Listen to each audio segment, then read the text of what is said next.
12। ठीक है, हाँ बस फटाफट कंप्लीट कर दूंगा, जो ऐसा लगेगा कि तुम लोगों को आता छोड़ दूंगा। ठीक है, find the sum of first 40 positive integer divisible by 6। कह रहा है 6 से डिविजिबल पहले 40 पॉजिटिव इंटीजर का आपको सम बताना है। तो 6 से डिविजिबल का मतलब बस 6 की आप टेबल देख लो। पहला हो गया 6, दूसरा हो गया 12, तीसरा 18 plus up to so on 40 terms. लेकिन अब इसको अटेम्प्ट कैसे करना है ये चीज समझो आप। इसने ये नहीं बोला कि ये एपी है ना। फर्स्ट 40 क्या बोला इसने, find the sum of first 40 positive integers divisible by 6। ठीक है ना, एपी होगा वो चीज आपको बतानी है कि अभी जो कलेक्शन ऑफ टर्म्स है उसने अपनी तरफ से नहीं बोला एपी है, तो आपको हमेशा उसे डिफाइन करना पड़ेगा। समझ गए। अब आप पहले इसको बताओगे, बिकॉज a2 माइनस a1, पहले फाइंड आउट करो a2 माइनस a1, जो कि हो गया 12 माइनस 6, आंसर 6 आ गया। फिर निकालो a3 minus a2, 18 minus 6, answer आ गया 6। रीजनिंग करो बेटा, because a2 minus a1 18 minus 12 होना चाहिए, सही कह रहा है। ठीक है, तो because a2 minus a1 is equal to a3 minus a2, therefore terms form an AP. ये एक एपी बनाती है। अगर एपी बनाती है तो हमें फाइंड आउट करना है बेटा S40, some of first 40 terms. तो S40 कितना हो गया, 40 अपॉन 2, 2a की जगह हमारे पास 6 हो गया, 40 माइनस 1 39, और d की जगह भी हमारे पास 6 हो गया। देखो ये आ गया हमारे पास 20। सॉल्व करने का तरीका क्या है, 6 ले लो कॉमन, ज़्यादा इजी रहेगा। 2 प्लस 39, ये आ गया बच्चे 120, और यहाँ मल्टीप्लाई हो गया हमारा 41, है ना। 120 को 41 से मल्टीप्लाई करो, 12 वन जा 12, 12 फोर जा 48, है ना। 48 और एक मिनट, 12 वन जा 12, 2 4 टू जा 4, 12 फोर जा 48 और 1 49, और ये 0, 4920। क्लियर है। ठीक है, ये खत्म हो गया। अगला क्वेश्चन, अब समझ गए, जहां लिस्ट ऑफ नंबर नहीं होगा वहां हमें लिस्ट ऑफ नंबर को प्रूफ करना, मतलब एपी नहीं होगी तो पहले उसे प्रूफ करना पड़ेगा कि ये एक एपी है। ठीक है, उसके बाद कोई भी फॉर्मूला आप लगा सकते हो, चाहे एन का या एस एन का। ठीक है, नेक्स्ट बेटा कह रहा है find the sum of first 15 multiple of 8। तो 8 के मल्टीपल वही 8, 16 और 24 अप टू 15 टर्म्स। उसके बाद 14 कह रहा है find the sum of the odd numbers between, हाँ ठीक है, कह रहा है find the sum of odd numbers. इसमें एक चीज ध्यान रखो, find the sum of the odd numbers between 0 and 50। जब ये बिटवीन बोल रहा है ना 0 एंड 50, तो 0 और 50 एक्सक्लूडेड होंगे, इनको नहीं लेना। अगर यही लिख देता find the sum from 0 to 50, तो 0 और 50 दोनों इंक्लूडेड होते। ठीक है, बिटवीन बोला है ना। अच्छा हो तो ऑड की वजह, मान ले इवन बोल देता तब गलती कर दोगे। ठीक है, तो बिटवीन का मतलब स्टार्टिंग और एंड एक्सक्लूडेड है, और 2 का मतलब दोनों इंक्लूडेड है। ध्यान रहेगा ना, कर लोगे। आगे बढ़ते हैं, क्वेश्चन नंबर 15 क्या कहता है, a contract on a construction job specifies a penalty for delay of completion beyond a certain date as follows. 200 for the first day, पहले दिन 200 रुपए की पेनल्टी आएगी, अगले दिन 250 रुपए की, फिर 300 रुपए की, एंड थर्ड डे हो गया the penalty for each succeeding day being ₹50 more than the preceding day. कह रहा how much money the contractor has to pay as a penalty if he delay the work by 30 days. कह रहा 3 दिन अगर वो काम को रोक दे तो उसको टोटल कितनी पेनल्टी देगा। तो पहले 200, फिर 250, फिर 300 अप टू सो ऑन, छोड़ दिया। अब पहले इसको प्रूफ करो कि collection of terms form an AP, proof कर दिया। अब मुझे क्या निकालना है, S30 निकालना है। निकाल लेना, 30 दिन की पेनल्टी हो जाएगी ना, हो जाएगा। लास्ट टर्म 30th 30, हाँ ठीक है। इसके बाद आ जाओ, कर लोगे ना, S30 निकालना है। अगर ये कहता है कि व्हाट पेनल्टी शुड ही पे ऑन 30th डे, तो A30 निकालते, 30th डे निकाले तो A30। और अगर कह रहा टोटल कितनी पेनल्टी पे किया तो S30। सही है, चलें आगे। ध्यान रखना ये चेंज हो जाते हैं क्वेश्चन। उसके बाद आ जाओ क्वेश्चन नंबर 16 पे। A sum of ₹700 to be use to give 7 cash prizes to the student of a school for their overall academic performance. If each prize is ₹20 less than its preceding prize, find the value of each of the prize. कह रहा total 700 रुपये बांटने हैं, हर एक prize पहले वाले prize से 20 रुपये कम है, हमें कितने देने हैं? 7 प्राइज देने हैं। तो कह रहा बताओ हर एक प्राइज की वैल्यू कितनी है, ये आपको समझानी है। क्वेश्चन नंबर कौन सा है ये? सबने कर लिया ये क्वेश्चन क्या? Let the value of each prize, ये मैंने ले लिया x, ठीक है, या फर्स्ट प्राइज, ईच प्राइज नहीं, फर्स्ट प्राइज होना चाहिए। Let the value of first prize, ठीक है, कितना हो गया? x। The value of second prize कितना हो जाएगा? x माइनस 20, है ना। द वैल्यू ऑफ, 3 टर्म तो कम से कम निकालनी चाहिए, थर्ड प्राइज x माइनस 40, उससे भी 20 रुपए कम, बस बहुत है इतना, ठीक है ना। तो अब ये क्या बोल रहा है क्वेश्चन के अंदर, अगर इन सभी प्राइजेस को आप सम करो, यानी x plus x minus 20 plus x minus 40 plus up to 7 terms, 7 prize ही तो है, इज इक्वल टू कितना है? 700। तो कह रहा हर एक प्राइस बताओ, ठीक है ना। तो अब सबसे पहले मैं क्या प्रूफ करूंगा इसमें कि क्या ये कलेक्शन ऑफ टर्म एक एपी फॉर्म करती है। तो निकालो A2 माइनस A1। लेट क्यों इतना? चल जल्दी आ। किस चीज की क्लास थी? अच्छा, स्कूल में एक्स्ट्रा क्लासेस चल रही हैं? अच्छा, A2 माइनस A1 यानी x माइनस 20 माइनस x और x कट गया, कितना आ गया? माइनस 20। फिर फाइंड आउट करो A3 माइनस A2 यानी x minus 40 minus x minus 20, x minus 40 minus x minus और माइनस प्लस 20, कितना आ गया? माइनस 20। तो because A2 minus A1 is equal to A3 minus A2, therefore collection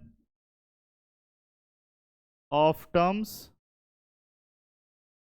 form an AP। हो गया, AP मिल गई हमें। अगर AP मिल गई तो इसका मतलब S7 कितना है बच्चों? S7 is 700, ठीक है ना। अब इस AP की फर्स्ट टर्म क्या है बताओ, और कॉमन डिफरेंस माइनस 20, ठीक है ना। यहां फाइंड आउट कर लेते हैं। ये आ गया हमारे पास, दिस इंप्लाइज S7 का फॉर्मूला 7/2 2a यानी 2x प्लस 7 माइनस 1 6, d कितना हो गया? Minus 20 is equal to 700। आ रहा है समझ में?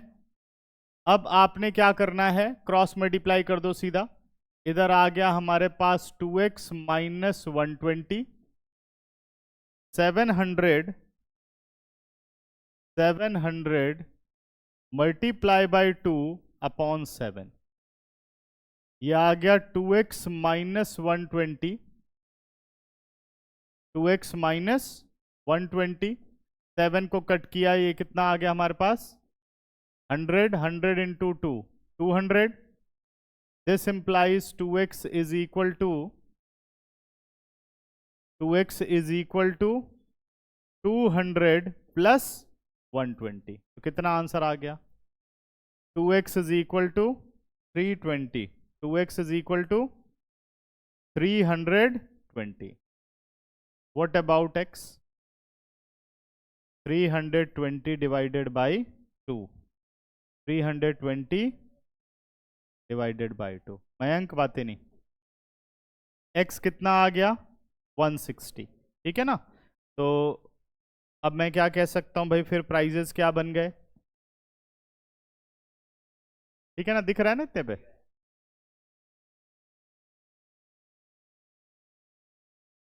तो hence prizes are, first price क्या होगा, सीधे लिख दूं ना 160, सेकंड प्राइस 140, थर्ड प्राइस फिर 20 लेस कर दो 120, फोर्थ प्राइस 120 में से 20 गया 100, fifth price 80, sixth price 60, seventh price 40। ये सात के साथ प्राइस।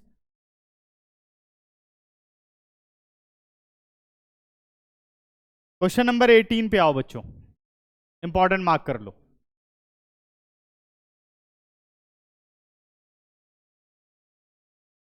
18th क्वेश्चन, 17 हो गया ना। अच्छा प्लांट ट्रीज वाला, अच्छा अच्छा, इसको ऐसे समझा देता हूं। In a school students thought to planting tree in and around the school to reduce the air pollution. ये है प्रॉब्लम किसी की, ठीक है। कह रहा it was decided that the number of trees each section of each class will plant will be the same as the class. जैसे मान लो फर्स्ट क्लास का बच्चा है तो उसका एक सेक्शन एक ट्री प्लांट करेगा, जैसे फर्स्ट क्लास का हर एक सेक्शन एक ट्री, सेकंड क्लास का एक सेक्शन 2 ट्री, थर्ड क्लास का एक सेक्शन 3, ऐसे ही 4 5 6 क्लास के अकॉर्डिंग। नहीं, एक सेक्शन पे पहले बात हो रही है, हर क्लास का एक सेक्शन उतने ट्री प्लांट करेगा जो उस क्लास का नंबर है। जैसे class 1 section 1 tree, class second 1 section 2 trees, class third 1 section 3 trees, ठीक है। आगे कहता है बेटा in which they are studying that is a section of class 1 will plant 1 tree and section of class second will plant 2 trees and so on till class 12th। There are 3 sections of each classes. तो हर section के कितने हैं 3, मतलब हर class के कितने section है 3 section है। तो फर्स्ट क्लास का 1 ट्री है एक सेक्शन, तो 3 हो गए 3, सेकंड के 2 इंटू 3 कितने हो गए 6, 4 के 4 इंटू 3 कितने हो गए 12। तो हमारी एपी कैसी बन रही है, एपी बन रही है 3 6 और 12, ठीक है ना। कॉमन डिफरेंस कितने 3 6 9 12 बन रही है ना, हाँ 3 3 9, 3 6 9 12। तो यानी कॉमन डिफरेंस कितने का हो गया 3 का हो गया। टोटल नंबर ऑफ टर्म्स कितनी हो गई बेटा 12, 12 तक जाना है ना, 12 तक जाना है तो टोटल नंबर ऑफ टर्म्स कितनी हो गई 12। अब चाहो तो लास्ट वाली टर्म भी लिख सकते हो, 12 3 36। आप इसमें फॉर्मूला कौन सा डाल सकते हो, n/2 a + l वाला भी डाल सकते हो। n कितना हो गया 12 डिवाइडेड बाई 2, a कितना हो गया 3 और प्लस लास्ट टर्म कितनी हो गई 36। बस सॉल्व कर लो हो जाएगा, आंसर आ गया 2 6 12, 6 इंटू 39, ये इसका आंसर होगा। कर लोगे ना, और एपी प्रूफ कर देनी है, ठीक है। अब क्वेश्चन नंबर 18 पर आते हैं बेटा। क्वेश्चन नंबर 18 कह रहा है a spiral is made up of successive semi circles with centre alternately at A and B, starting with centre at A of radii 0.5 centimetre, ठीक है, 1 centimetre 1.5 centimetre as shown in figure 5.4। What is the total length of each of the spiral made up of the 13 consecutive semicircles? पाई हमें use करना है 22/7, ठीक है ना। तो हमें स्पाइरल कैसे बनाना है, दो हमें सेंटर्स दे रखे हैं ए और बी, इनकी हेल्प से हमें क्या करना है स्पाइरल बनाना है, ठीक है ना। देखो कैसे, सबसे पहले बेटा 0.5 सेंटीमीटर के गैप पर ए और बी को आप लोगे। मान लो ये हो गया, ये ए हो गया और ये बी हो गया, इनके बीच में जो गैप है वो पहला रेडियस का गैप है 0.5 का। कितने का गैप है 0.5 सेंटीमीटर का। अब स्पाइरल कैसे बनेगी? सबसे पहले कंपास आपने ए पर रखी, और ये तो कुछ बनाना ही नहीं है, समझाने के लिए मैं बना रहा हूं, बनाने की जरूरत नहीं है, ठीक है ना। पहले मान लो ए पर आपने रखा, बी तक कंपास को खोला, सही है। रेडियस कितनी ली है? 0.5। तो मुझे बताओ डायमीटर कितना होगा? डायमीटर कितना होगा? 1 हो जाएगा ना, 1 सेंटीमीटर। तो आप बेटा ये वाली जो लाइन है 0.5, यहां 0.5 और आ जाएगा। ये देखो ध्यान से, अगर आप स्पाइरल बनाओगे तो स्पाइरल कुछ ऐसा आएगा। पहला बन गया, सही है। रेडियस कितनी थी? 0.5। अब मुझे अगला स्पाइरल कंप्लीट करना है, उसकी रेडियस कितनी होनी चाहिए? 1। अगर मैं बी पर रखता हूं अपना कंपास, तो 1 सेंटीमीटर के लिए कहां तक खोलना है? मान लो इस पॉइंट को नाम रख देता हूं सी। गुड, ठीक है ना, सी तक है। अब फिर मैंने स्पाइरल बनाया। अब बच्चों ये वाली लाइन कहां तक आएगी? अब ये वाली लाइन यहां कितना बढ़ जाएगी? ध्यान से देखो जरा। Very good. कितनी बढ़ जाएगी? 1 सेंटीमीटर बढ़ जाएगी। यानी अगर मैं CD की बात करूं तो CD टोटल कितना होगा? कोई बताएगा मुझे? वेरी गुड, 2 सेंटीमीटर, क्योंकि 1 सेंटीमीटर इधर है और 1 सेंटीमीटर इधर है। तो ये आपका दूसरा बना, ठीक है ना, समझ जाना, वैसे बना दे रहा हूं, ठीक है ना, ये आ गया। अब फिर कहां रखना है हमें? फिर से हमें किस पे रखना है? ए पर रखना है, ध्यान दो। फिर से किस पे रखना है? ए पर रखना है। कितनी रेडियस होनी चाहिए बच्चों? 1.5। यहां कितना है? यहां कितना है? तो ए से रख करके कहां पहुंचोगे? फिर से स्पाइरल आगे ऐसे कंटिन्यू करो। करूं? अब जगह नहीं है वैसे ठीक है, हाँ। तो मैं समझा देता हूं, समझ लो। अब ऐसे चला जाएगा ये आगे, ठीक है ना। अब ऐसे जब आगे जाएगा, तो अब मुझे बताओ जो यहां ई आएगा, तो ईडी की लेंथ कितनी होगी? Very good, 3 centimetre. समझ गए? फिर जब बी पर रखोगे बेटा, तो बी से 1 तो ये हो गया, और इधर कितना आ जाएगा? 1 सेंटीमीटर और आ रहा है, 1.5 सेंटीमीटर आ रहा है। फिर वो कितना हो जाएगा? 2 हो जाएगा। टोटल मिला के फिर वो 2 बनेगा, फिर आगे बढ़ेगा। समझ में आ रहा है ना? ऐसे स्पाइरल ये कंप्लीट होता जाएगा। क्लियर हुआ? तो कह रहा है ऐसे 13 सेमी सर्कल्स बने हैं। कितने बने हैं? 13 सेमी सर्कल्स बने हैं। कह रहा है लेंथ ऑफ स्पाइरल बता दो। तो लेंथ ऑफ स्पाइरल का मतलब है, अगर आप एक थ्रेड से इसकी बात करो, तो थ्रेड को ऐसे रखोगे, बता सकते हो कितना लेंथ होगी थ्रेड की? नहीं, लेंथ बता, length. Pi r, very good, pi R1 पहली रेडियस मान ले कि भाई पहली रेडियस 0.5 है, तो लेंथ ऑफ स्पाइरल कितना होगा? पहला, सही है। फिर दूसरा लेंथ ऑफ स्पाइरल यहां पर होगा, सही है। फिर तीसरा पाई आर। समझ गए? तो जब इन सभी स्पाइरल को प्लस करोगे, ऐसे 13 स्पाइरल, तो आपको क्या मिलेगा? Length of spiral. एपी बनेगी, बनेगी, देखो कैसे। अब सबसे पहले लेते हैं R1। R1 कितना हो गया बेटा? 0.5 सेंटीमीटर। तो C1 कितना हो गया? पाई R1, ऐसे लिख दो, बाद में देखेंगे वैल्यू। R2 की बात करूं तो कितना हो गया?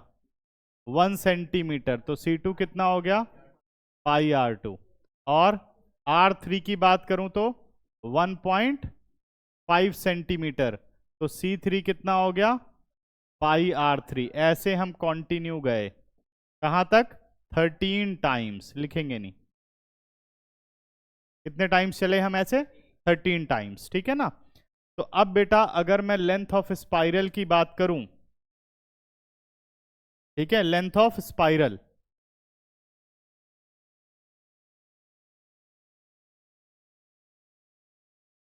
तो लेंथ ऑफ स्पाइरल होगा C1 plus C2 plus C3 up to so on C13 या 13 टाइम्स, ऐसे लिख लेते हैं। इसको तो लिख ही सकते हैं।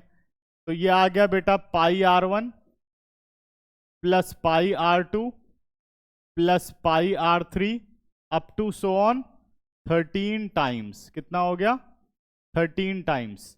क्या इन सभी में से पाई बाहर आ रहा है? Within a bracket R1 R2 R3 up to so on 13 times. अब पाई की वैल्यू कितनी हो गई 20, इसको बाद में यूज करते हैं, जाने दो। पाई एज इट इज रहने दो। R1 हो गया 0.5, R2 कितना हो गया 1, R3 plus up to so on 13 times. ठीक है, अब पाई को एज इट इज रहने दो। जो हमें मेन फोकस करना है वो फोकस करना है इस सीरीज पर, है ना। अब इस सीरीज को प्रूफ कर दो। A2 minus A1 1 minus 0.5, answer कितना आ गया बच्चों 0.5। A3 माइनस A2 कितना आ गया 1.5 minus 1 0.5, because A2 minus A1 is equal to A3 minus A2, therefore terms are in AP। अगर AP में है बेटा तो this implies या is equal to pi S13 में निकाल देता हूं, 13/2 2A यानी 2 इंटू 0.5 प्लस 13 माइनस 1 12, और D भी कितना है 0.5। क्या सही है यहां तक? सबको क्लियर समझ में आ रहा है? ठीक है,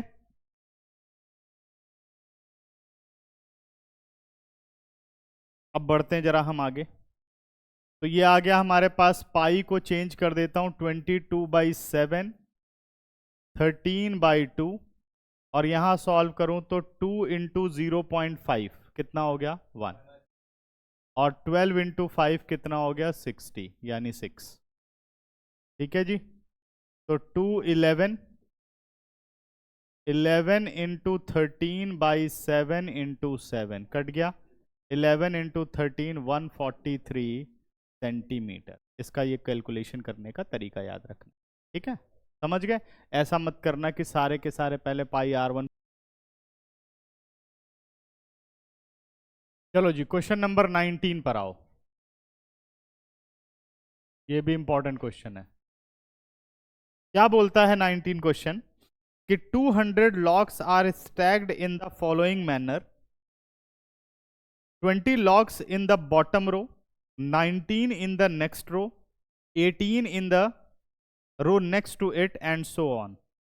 In how many rows are the 200 locks placed and how many locks are in the top row? ठीक है, तो क्या बोल रहा है कि सबसे पहले जो पहली रो में लिखा गया वो रखे गए वो 20 लॉक्स रखे गए।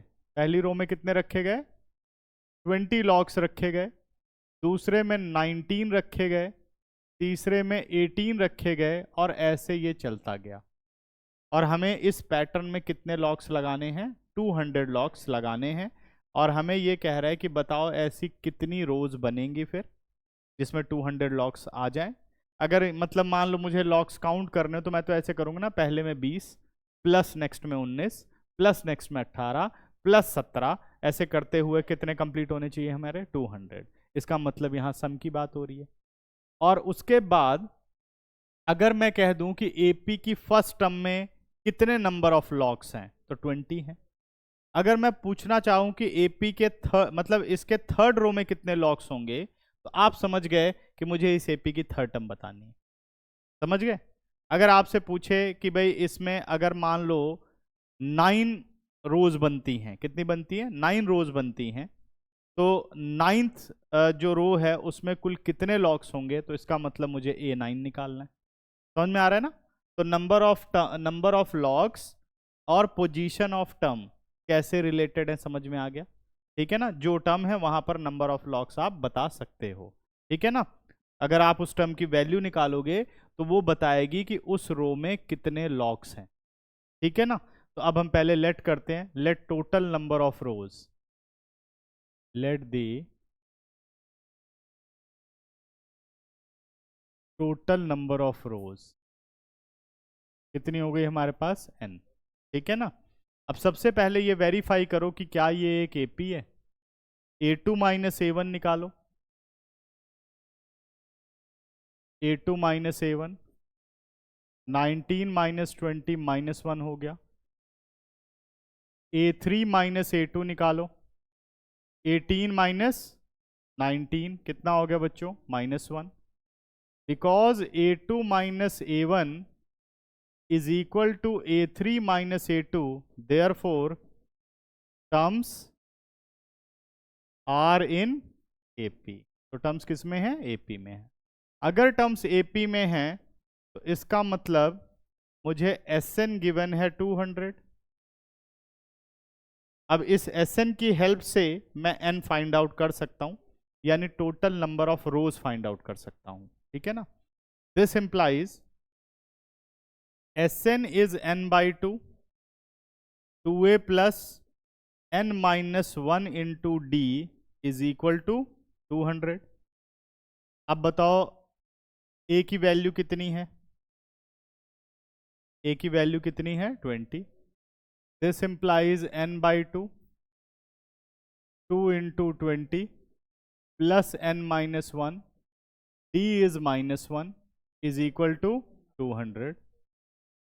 दिस इंप्लाइज N अपॉन 2, ये आ गया 40 minus N plus 1 is equal to 200। Cross multiply कर देते हैं बच्चों।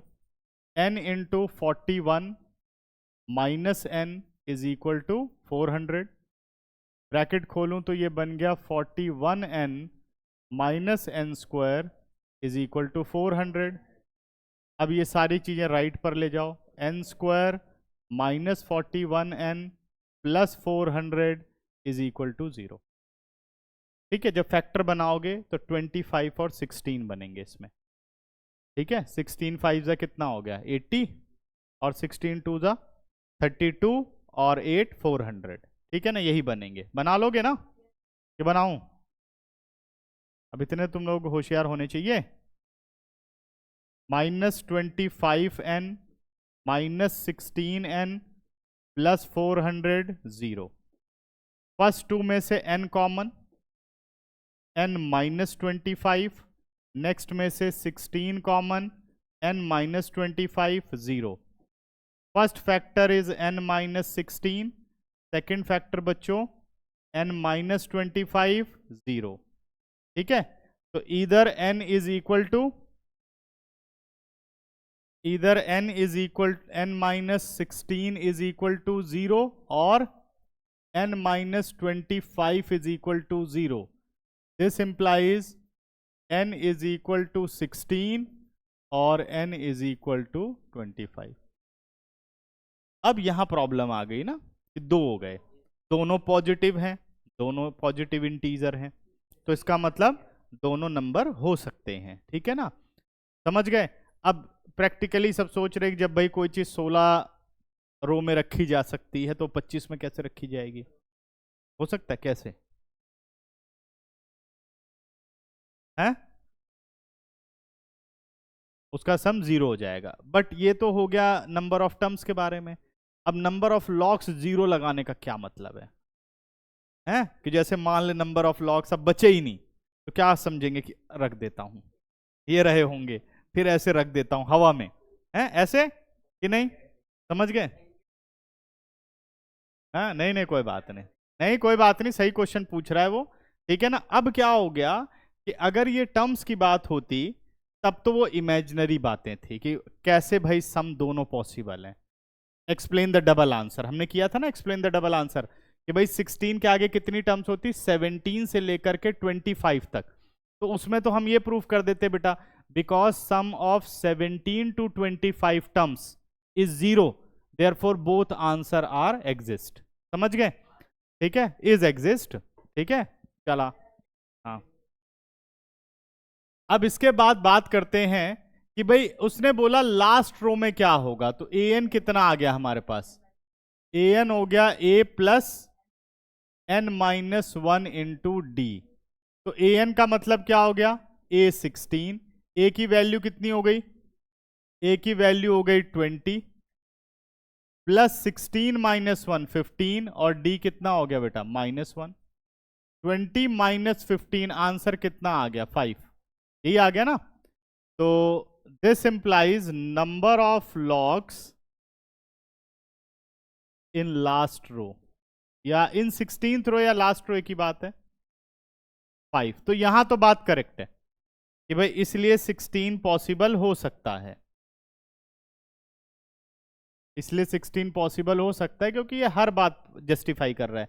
लास्ट रो में कितने हैं लॉक्स वो भी बता रहा है, ठीक है, कितने हैं 5, और ये भी बता रहा है कि भाई नंबर ऑफ लॉक्स भी पॉजिटिव है, दोनों बातें वेरीफाई हो गई।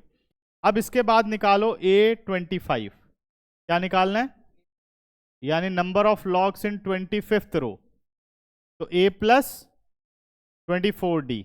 ये पहले पीछे बातें करना बंद करो, ये बहुत मारूंगा।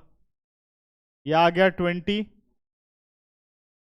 24 इंटू -1, 20 माइनस 24, आंसर कितना आ गया -4। Because number of locks can not be negative, therefore n is not equal to 25। समझ गए, ये हो गया खत्म। Because number of locks can not be negative,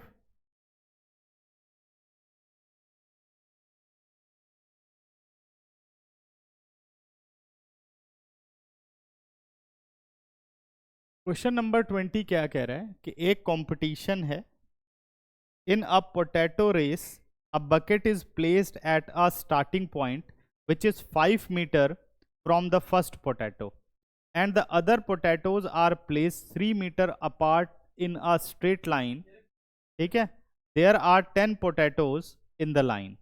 A competitor start from the bucket, pick up the nearest potato, run back with it and drop it in the bucket, ठीक है, run back to pick up the next potato, run to the bucket to drop it and see continue in the same way until the potatoes are in the basket, ठीक है। what is the total distance the competitor has to run?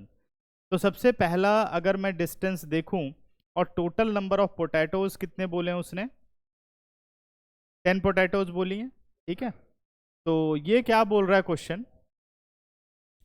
कि जो पहली potato है वो 5 metre के distance पर है, देखो ये बोला जा रहा है, ठीक है, बातें नहीं। ये एक बकेट है, ठीक है,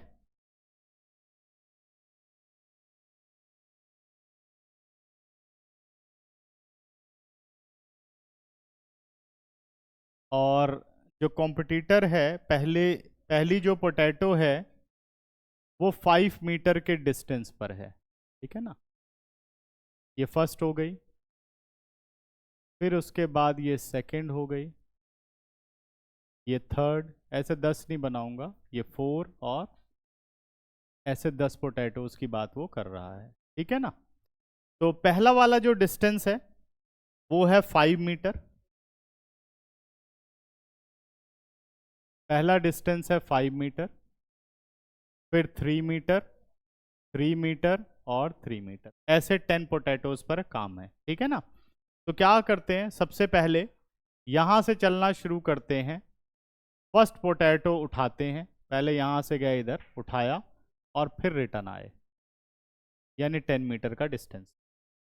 फिर सेम पॉइंट से इसको ड्रॉप करने के बाद फिर गए सेकंड पोटैटो उठाई और फिर इसे लाके ड्रॉप किया, तो कितना हुआ हमारे पास 16। पहले यहां से हम पहुंचे कितना 8,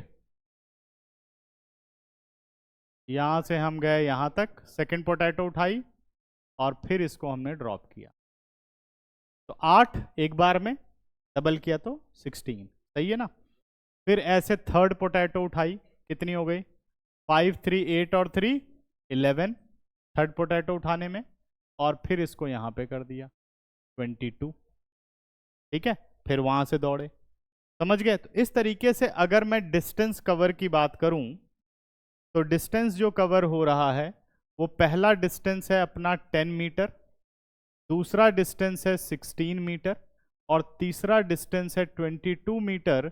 इसी तरीके से कितनी बार ऐसा जाना है हमें, इस तरीके से हमें ऐसा काम करना है 10 टाइम्स। कितनी बार करना है 10 टाइम्स, ठीक है ना। तो अब इसे पहले प्रूफ करो कि क्या ये एक AP है, तो A2 minus A1, A2 minus A1 यानी 16 minus 10, answer is 6। A3 minus A2, A3 minus A2 कितना आ गया 22 माइनस 16 6 हो गया, ठीक है ना। तो क्या हुआ बेटा, this implies A2 minus A1 are equal, this implies A2 minus A1 is equal to A3 minus A2.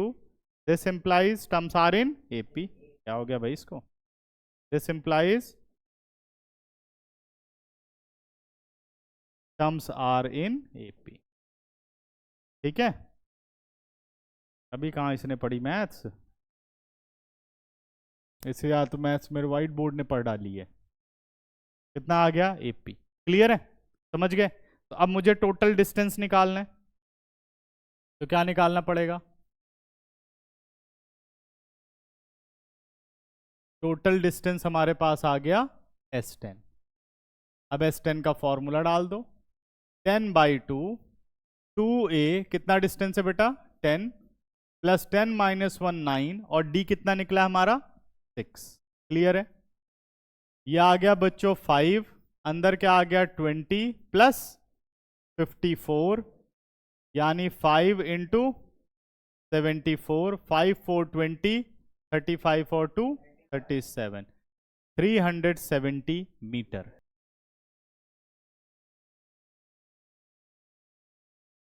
Point 4 exercise के first 2 question most important mark करो, ठीक है ना, फर्स्ट 2, हाँ पहला और दूसरा ये सबसे इंपॉर्टेंट है, करेंगे हम सारे लेकिन ये 2 बहुत इंपॉर्टेंट है, मतलब पूरे चांस होते हैं पेपर में आने के, ठीक है।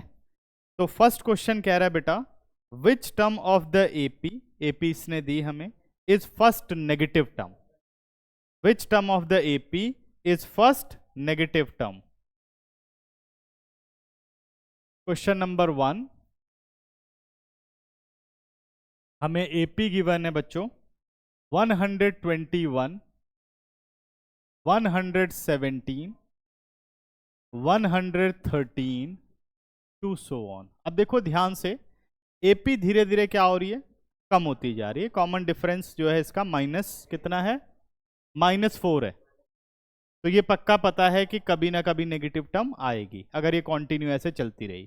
तो ये आपसे पूछ रहा है कि पहली नेगेटिव टर्म बताओ, ठीक है, कि फर्स्ट पॉजिटिव के बाद 0 पड़े या ना पड़े उससे मतलब नहीं है, फर्स्ट नेगेटिव टर्म बताओ कौन सी होगी, ठीक है ना। तो हम क्या करेंगे, इसका मतलब ये पोजीशन पूछ रहा है, let the nth term be the first negative term, let the nth term be first negative term। समझ में आ गया, ये हमने मान लिया। दिस इंप्लाइज, अब an को मैं निकाल लेता हूं, an is equal to a plus n minus 1 into d. This implies an is equal to a 121 plus n minus 1, d is -4। an को सिंप्लीफाई करते हैं बच्चे, यह आ गया 121 minus 4n plus 4। This implies an is equal to 125 minus 4n, ठीक है ना। अब मुझे n निकालना है तो an की वैल्यू चाहिए, an की कोई वैल्यू नहीं है। अगर आप ध्यान दो तो nth term be first negative term, कोई भी जो नेगेटिव नंबर होता है अगर उसको मैं 0 से कंपेयर करूं तो वो 0 से बड़ा होगा या छोटा होगा, लेस देन होगा, शाबाश। तो क्या होगा, लेस देन होगा बेटा, ठीक है। अब देखिए because an is less than 0, अब आपको पता होना चाहिए कि क्यों ऐसा हुआ, समझ में आ रहा है, क्योंकि an क्या थी हमारी फर्स्ट नेगेटिव टर्म थी, तो मैं ये कह सकता हूं, ठीक है बच्चे। तो इसमें थोड़ा इनइक्वालिटी तुम लोगों को समझनी होगी, ठीक है, अभी समझा रहा हूं, इसको इनइक्वालिटी बोलते हैं। इनइक्वालिटी पे कराया कभी, शायद क्वाड्रेटिक में कराया होगा, है ना, हाँ वही है ये, ठीक है ना। तो इनइक्वालिटी ध्यान रखनी है।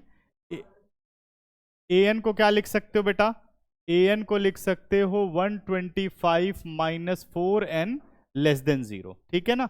अब जैसे हम इक्वल टू सॉल्व करते हैं, इक्वल टू में क्या होता है कि लेफ्ट से राइट अगर फंक्शन मूव करता है, किसमें, प्लस माइनस वाले सेंस में, तो प्लस से माइनस हो जाता है, माइनस से प्लस हो जाता है। इनइक्वालिटी में सेम टू सेम सिचुएशन चलती है, मतलब जैसे इक्वल टू है वैसे ही ये लेस देन है, ग्रेटर देन है, लेस देन इक्वल टू है, ग्रेटर देन इक्वल टू है। क्लियर हुआ? तो पहला काम तो सेम रहेगा, देखो ऐसे, this implies -4n less than -125। समझ में आ गया? इतना हो गया। अब ये इधर ले जाना, जैसे मान ले इक्वल टू होता और आपको वैल्यू n की निकालनी होती तो आप 125 को राइट पे ले जाते, तो 0 - 125 कितना हो गया? -125 हो गया।